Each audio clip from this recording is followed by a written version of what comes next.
Thanks to everyone for tuning in for this episode of the Charity Charge Show. I'm your host, Stephen Garton. Today, I am very excited to have Hunter McIntosh, who is the executive director of the boat company. Hunter, thank you so much for being on this episode. It's my pleasure. Thanks for having me. Looking Yeah, forward to absolutely. this. First of all, I got to just say, my parents are going to probably love this episode.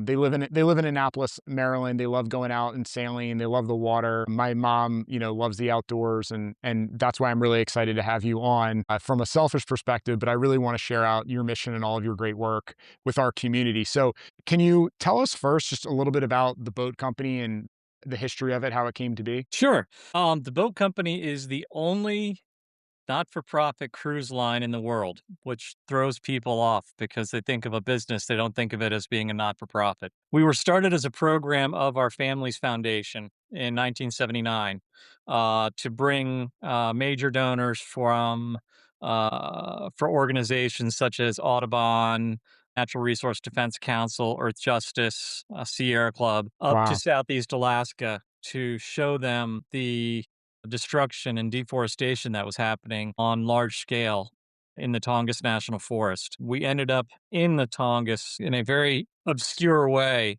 My father, rather my great great grandfather, was the founder of the A&P grocery store chain. And so A&P had subsidiaries all over the world, from tea buying in Pakistan and Kashmir in India to the main bakery was in Chicago.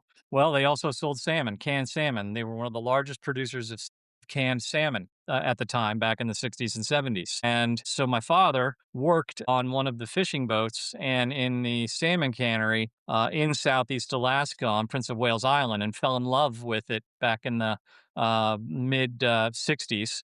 Fast forward to 1979, 1980. And he went up to Southeast Alaska with a bunch of friends of his who happened to run these organizations. And at the end of the trip, they all said, "Hey, Mike, why don't you start a cruise line to bring everybody up here and show them what work we're doing?" And my father, having absolutely no experience in hospitality or in the cruise industry, said, "That's a great idea," and bought the first boat we ever owned, which was the Observer, which I've got the placard for behind me. And we have been operating in Southeast Alaska ever since, running week-long cruises out into the wilderness, 7 days long. We pick guests get on board on a Sunday and get off the following Saturday. And the rest of the time, all we want to see are eagles and bears and whales and fish. And we don't want to see human beings at all. We duck into every nook and cranny we can to avoid human contact and educate our guests on what they're seeing. That's amazing. And can you give us a sense of how many tours you're doing or trips throughout Sure. each year? Yeah, we do a total of 36 trips. We have two boats. We have the MV Liseron, which is a World War II wooden-hulled naval minesweeper that was built in Tacoma, Washington, and then leased to the French Navy. Whoa. And yeah, in 1954, and then we bought her back from the French Navy, towed her back across the Atlantic to Tarpon Springs, Florida, tore her down to the main deck and rebuilt her from the main deck up. She Hmm. carries 20 guests with a crew of 12. And then we have the motor vessel Mist Cove. And the Mist Cove is basically a slightly larger replica of the Liseron steel hull. And we named it the Mist Cove after my father's favorite fishing spot because it's an area we go to that when the fish are in, it's like shooting fish out of a barrel. It's almost impossible not to max out, limit out on any given day. So we named her affectionately, and she carries 24 guests with a crew of 13. Cool. So we carry a total of about 750 guests annually, and we've been doing this since 1980. So we're coming up on our 50th anniversary here soon. And over that time, we've been able to reinvest upwards of $30 million back into conservation, trail restoration, habitat restoration, and that sort of thing by bringing guests from the lower 48 and internationally up to Southeast Alaska and getting them on the water. What I'm curious is to understand, always unpack the business model of nonprofits. And the more and more, that I've continued to be able to work with nonprofits over the past 10 years, I've found that the most successful ones and enduring organizations are those that only really see the term nonprofit as a designation, but they try to run their organization with the mentality of a for profit, and that can manifest and unfold itself in a lot of ways. So I'm just curious, like how is there an earned revenue component of this? Are guests paying to be able to secure their spots? What's the kind of fundamental business model or partnerships that you have, as you were mentioning, Audubon, Mhm. NRDC, Sierra Club? How do you interact with those organizations? Yeah, that's a great question. I joke with our guests and when I'm out at meetings or interviewing with folks like you that we are kind of a luxury boutique cruise line with a not for profit habit rather than a not for profit with a cruising habit. When you run it as a not for profit with a cruising habit, it's a losing proposition. We generate our funds from ticket sales. We do get some donation, but we don't rely on charitable contributions to keep the operation going and moving forward. One of the things that we've learned and I've learned, I've been in the not-for-profit world my entire life, having worked for other organizations in the healthcare industry, in the tech industry, and now having been with the boat company for close to 30 years, that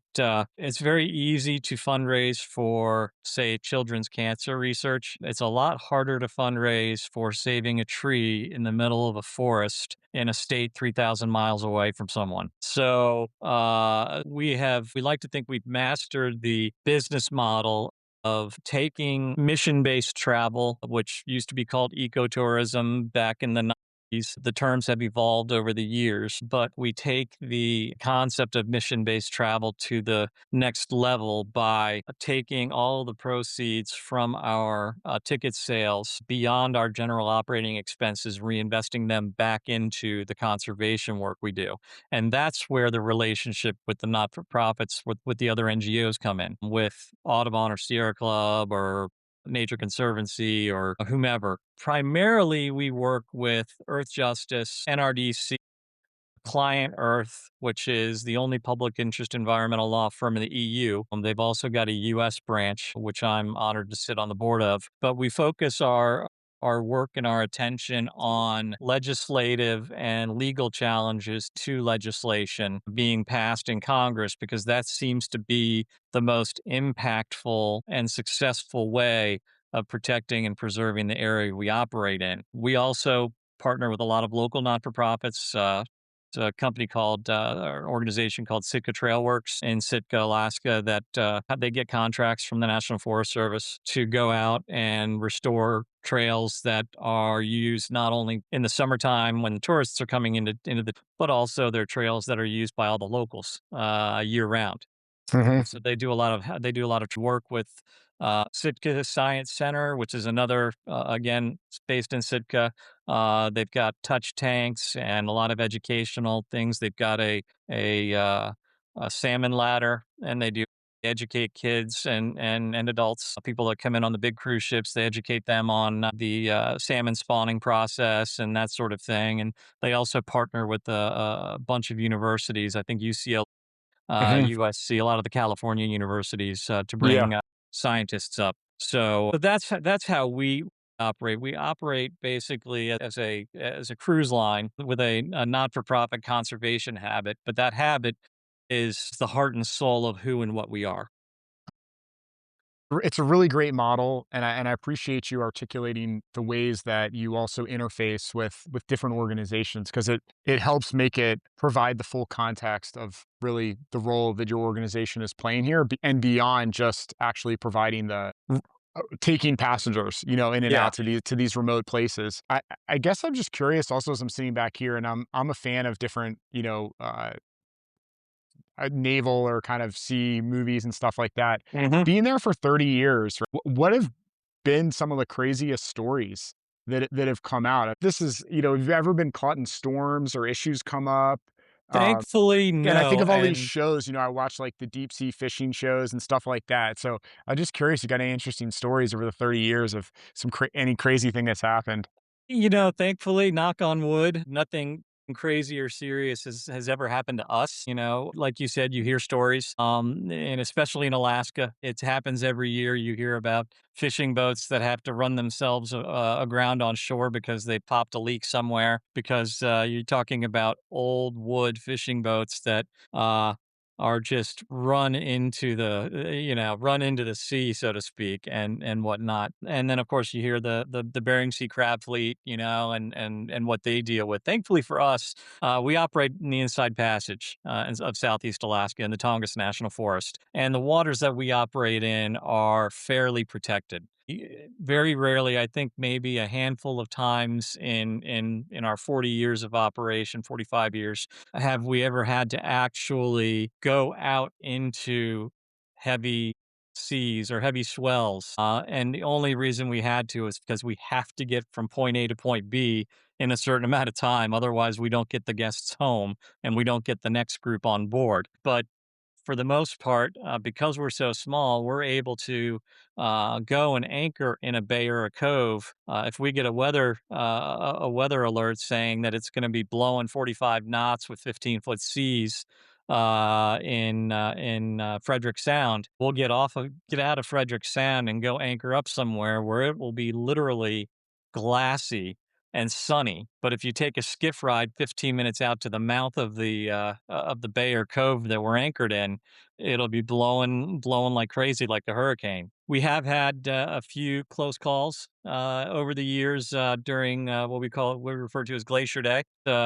Usually, when large calvings happen, there have been a few times where the entire face of a glacier has fallen off, and you're talking about hundreds of thousands of cubic yards of ice Wow.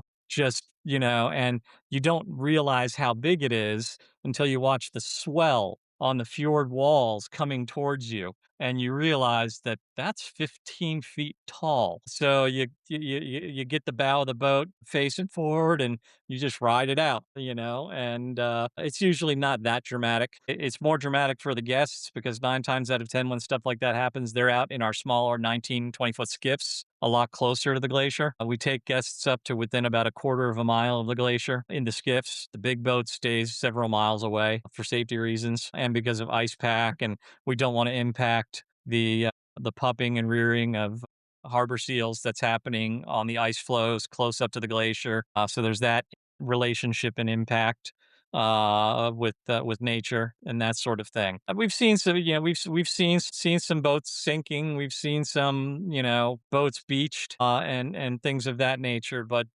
thankfully for us, nothing has ever happened for us in a tragic sense. Thankfully. Well, I'm glad to hear that. So I appreciate that. Yeah, I'm a geek for watching all sorts of nature documentaries and videos and all of that. So I also had to ask. And one of my favorite movies is gosh, now I say it, but it's been years. I think it's A Perfect Storm Yeah. with George Yeah. Clooney and crew and all that. So I kind of interested in that.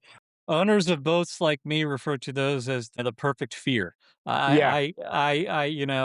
When my boats are transiting from Seattle, where they're based in the off season, they're based in Lake Union in the off season for maintenance and repair and Coast Guard inspection and all of that. When they leave Seattle and head to Alaska, there is a period in time where they are in open water. And during that time, I am usually on my laptop following them with their AIS to make sure they get from the point where they leave secluded or protected areas in British Columbia Mhm. till they get to Southeast Alaska in Ketchikan, where they're back in secure areas or safer areas where they're not in open water. Because Mhm. even though 146 feet, 157 feet boats sound big, and they are big to many, many people, Mother Nature has a very good way of showing you just how small you can be. Nothing's ever happened. They've had some bad storms. They've had to ride out here and there, but it's still one of those things. Thinking about stories like the perfect storm, where you just, as a boat owner, you just cross your fingers and hope that it's going to be a nice, easy sail for that 24, 36 hour period. Help me out here. I'm gonna try to bring us back to something you had said, and then go further on this specific point. But you had mentioned how there's kind of a new shift away from the term ecotourism to what? A Did you mission Yeah, based. to mission-based travel.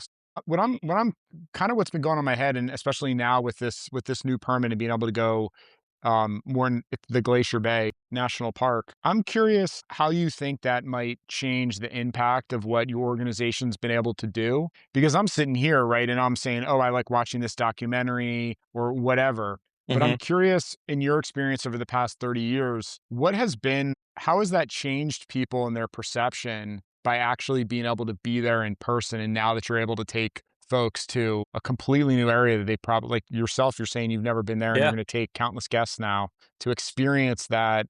How do you feel, and any stories or thoughts just on the impact that that creates for conservation and the environment? Yeah, it's I think it's ecotourism is a widely used and more frequently than not overused term. It has brought on another term that I'm sure you've heard of called greenwashing. Yes. Where people say they're doing all this great stuff for the environment, but at the end of the day, they're not. And we do have a lot of that happening, unfortunately, even in Southeast Alaska. The organizations claiming to do a lot of environmental or being environmental, but not when you look at the books and you look at the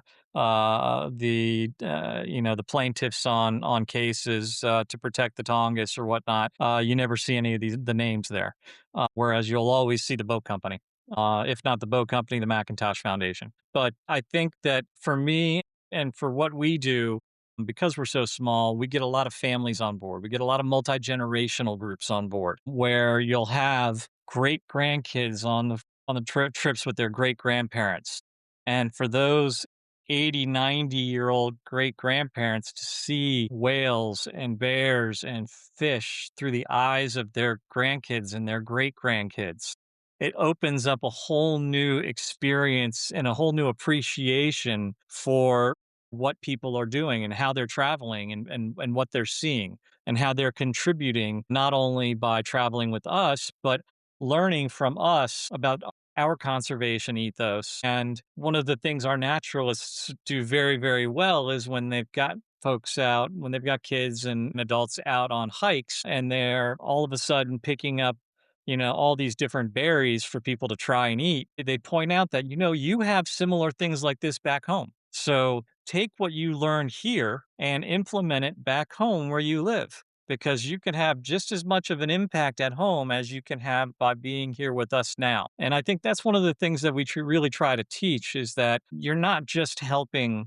the boat company and the Tongass and Southeast Alaska when you travel with us. If we've done our job and we've gotten you to drink the Kool-Aid, as we like to say, you're going to go home and your kids are going to go home and they're going to all of a sudden have a little bit more of an appreciation for the woods that they might walk through, or Mhm. the stream they go fishing at with dad and with mom and dad, or the field they go and have a picnic on, or whatever the case may be. And I think that's where, the kind of the transition from ecotourism to mission based travel, where, you're learning about with us.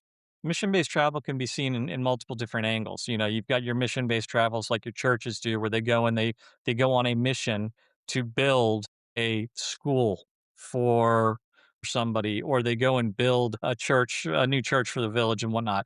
But in tourism and in conservation, it's more of bringing our clients and bringing our guests to an area and educating them not only on what they're seeing, but how they can take what they're learning there and bring it home and apply it to their local ecology as well. And we hear stories, every few years, I get stories from grandparents and parents saying that, my son was so touched, or we had such an impact being on your trip that when it came around to the science fair, he did a they did their science fair project on the spawning habits of the trout in our lake, in our local stream that we go and fly fish for. Or they've gone and done something on hydrotherapy because they learned about water flow and glacial flow and and that sort of thing.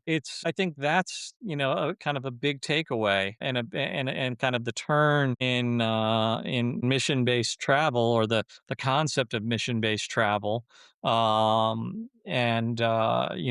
think it's been a really good turn and a really good direction for a lot of folks, including us and some other operators as well. And it gets people away from the big cruise ships that just want your dollars and your bingo and your slot pulling. No, absolutely. This sounds right up my alley. I've never been on a cruise, and I've always sort of been overwhelmed by the whole concept of in the traditional sense when you're talking about the casino on water. I have This been something like this completely resonates.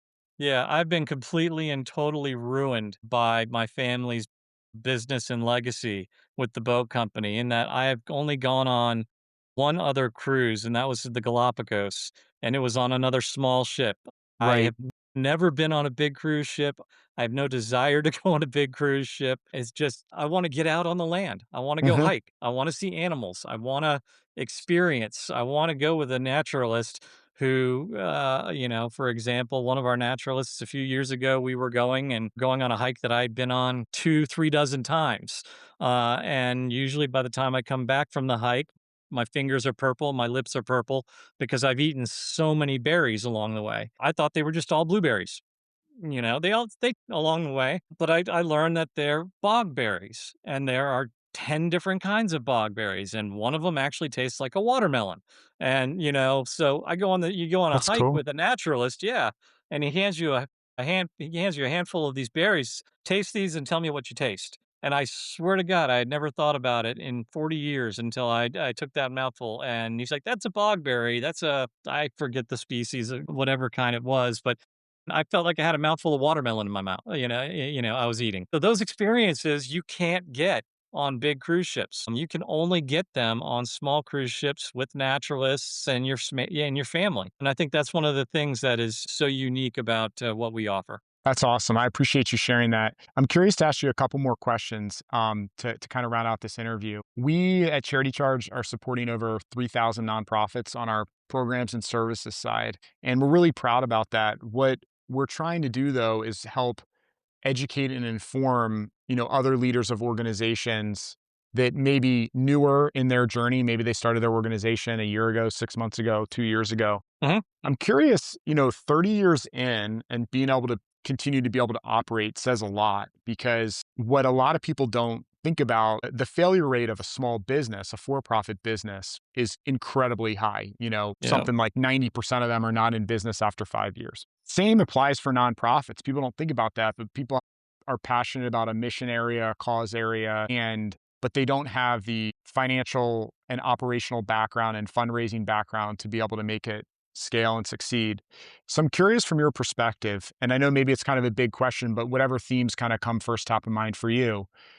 Over these 30 years, what are some of the big lessons from, and I understand, kind of your model, obviously a bit more here, but just even on recruiting and retaining staff or Uh-huh. the operational side, in 30 years, oh my gosh, where technology is today, where it wasn't, what are some of the shifts, and how as a leader have you had to adapt to still be here and thriving and growing 30 years later? That's a great question. To any of your viewers that are boat owners, they'll understand what boat actually stands for. Bust out another 1,000, and in the case of large boats like ours, it's bust out another 100,000 when anything goes wrong. I think for us, for me, I've had the fortune of having worked for another major not-for-profit. I worked for Alsac St. Jude Children's Research Hospital as a regional director of fundraising for a period of time. And Uh-huh. I learned a lot there that I was able to bring back to the boat company. And you're talking about a multi, hundreds of millions, billions of dollar organization like Alsac, and a, couple of $1 million organization like the boat company. At the end of the day, we still have to operate the same way. We have to either make enough money to keep the doors open and do the work that we do, or we have to fundraise that money.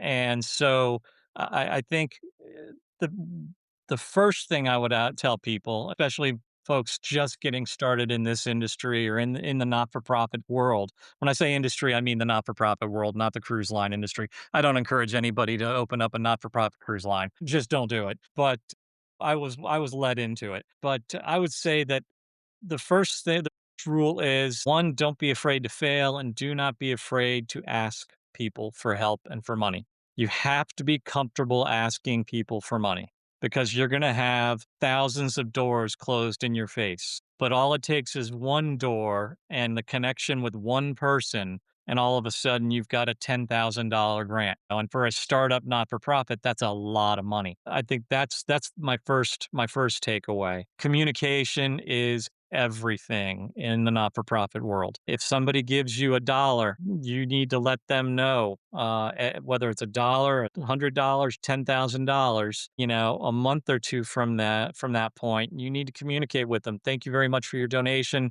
We were able to use 75% of it, 75 cents, however you want to frame it, to accomplish X as towards our goal and whatnot. So our operating expenses use 25% of it, and we use the 75% of it to achieve saving a lizard or whatever the case may be. I live in Florida, so lizard comes to mind. Even though I run an operation in Alaska, I think that's there are so many lessons to be learned by my generation and the generation before me. I think another one is to not be afraid to try. I'm fortunate enough that I've lectured a few times to biology class college students that were taking courses on entrepreneurialism and happened to also be in the biology program. So they needed that extra class. They said, "Oh, let me take entrepreneurialism and see if I get anything out of that." In teaching that class, I've come to find out that a few of the biology students got together. They loved sea kayaking. So up in New England, they started a small sea kayaking business, but they started it as a not for profit, and they basically took the boat company's concept and put it in and scaled it way down in terms of sea kayaking and Cool. educating people on the marine biology along the coastlines of Maine and New England through the eyes, through their eyes and through the eyes on a sea kayak, with GoPros going underwater and that sort of thing. And so if you're passionate about what you want to do, and you're not afraid to have people say no, there are a lot of opportunities out there, and there are a lot of family foundations and a lot of organizations that are willing to give to small startups. But you just have to. I mean, you literally have to throw to use a fishing term. You have to throw a casting net very very wide and far. But there are also tools out there now. I mean, AI is becoming a tool that I use a lot more than I wish to admit to do research. I research with AI and then I verify after what it sends back to me. I then verify. So there are more and more tools out there for up and comers to use. Association of Small Foundations.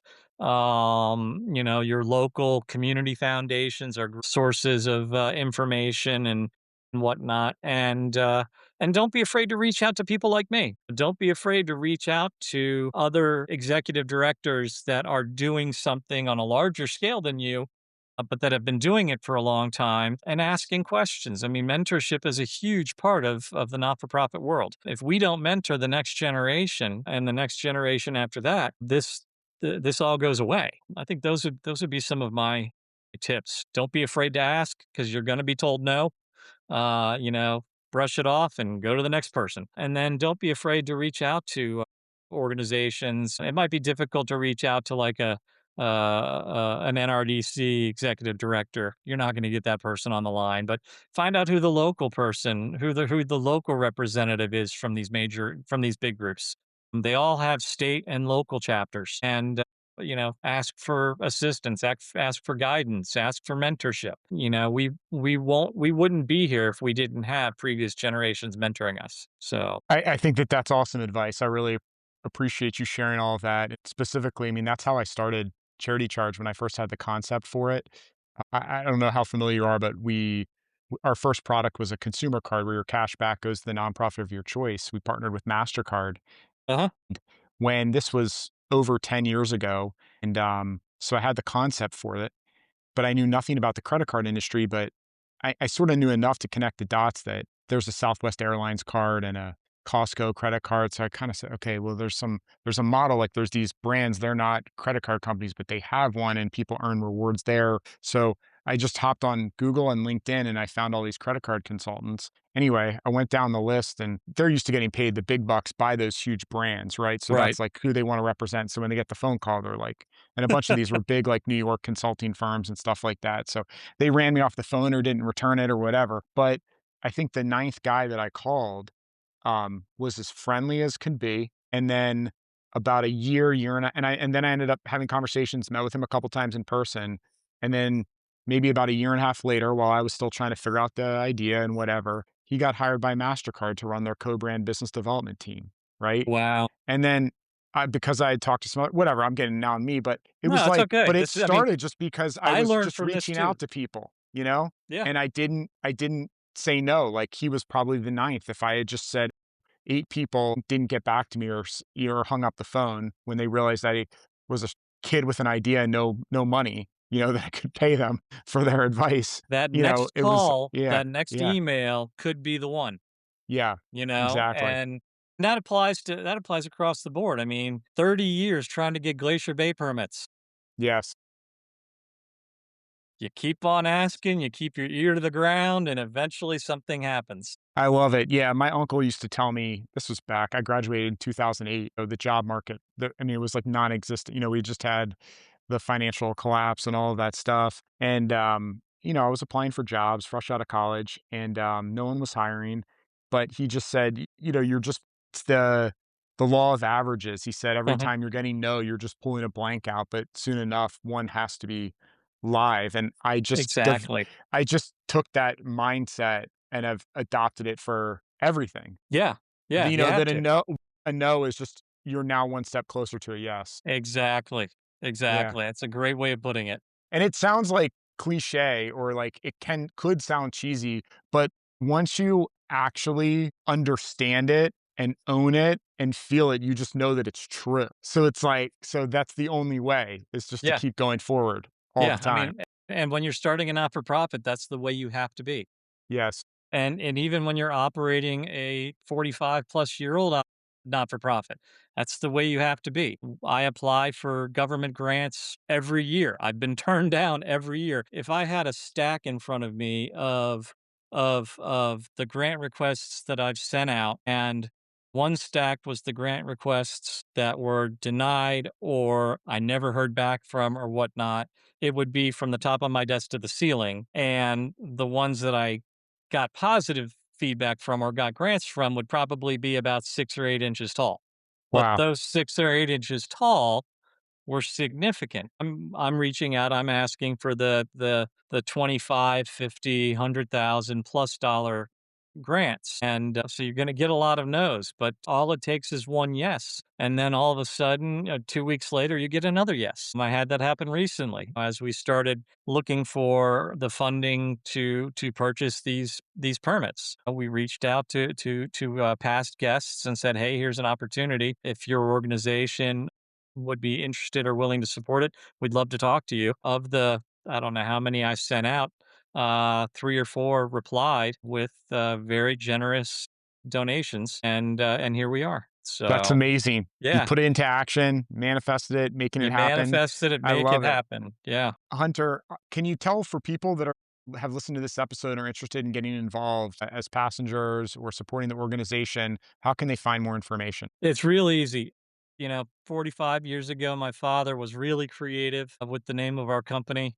There were very few operators in Southeast Alaska running small cruise ships. So he called us the boat company, and they can go to theboatcompany.org is our website where they can find all that information out. They can also look up the boat company on all of the different social media platforms, which I definitely encourage you to do. We've got some folks putting out some amazing social media pieces and great videos recently, in particular, as we get ready to start up our new season. The crew shows up to muster in a month, so we're starting to push out a lot of social media, a lot of video of what happened during the off season to the boats for the people that are getting on the boats this summer. But you can find us anywhere on social media at look up the boat company. And then, of course, theboatcompany.org. .com works as well. But as a not for profit, we obviously push .org. And keep an eye out for local events. If you're into the outdoor industry and you go to any major uh, like say their Outdoor Writers Association meetings, or you go to any of the different ICAST, which is in Orlando in July. It's the largest fishing expo in the world. In the U.S., more likely than not, we're going to be there, and I may be sitting on a panel or giving a keynote speech, and come up, say hi, and chat. I'm like everybody else. I put my pants on one foot at a time, so I'm not afraid to talk to anybody and everybody. Well, thank you so much, Hunter. That's awesome. I really appreciate your time. Obviously, what you're doing, I've learned a lot. And as I kind of started it too, my mom's going to love this episode. And I know I didn't bring it up, but she has been and spent, I think, about a month on her own in Sitka. Okay, So she loves okay. Alaska. And so shout out to my mom, Yeah, Margaret. I love shout you. out to your mom. Yeah, And absolutely. And I gotta say, I mean, living in Annapolis, when I lived in DC, working on K Street in the lobby shops up on Capitol Hill, doing environmental policy work, Annapolis was a favorite place of mine to head up for crabs and and hush puppies. I love it. I hope we can, break some bread or have some crabs together in the near future when our paths cross in person. I think we will have to do that, especially if it's in Annapolis. Yes. But for now, I want to thank you once again, Hunter, for being on this episode, and I want to remind everyone to charge it forward. I appreciate you very much listening to the Charity Charge Show.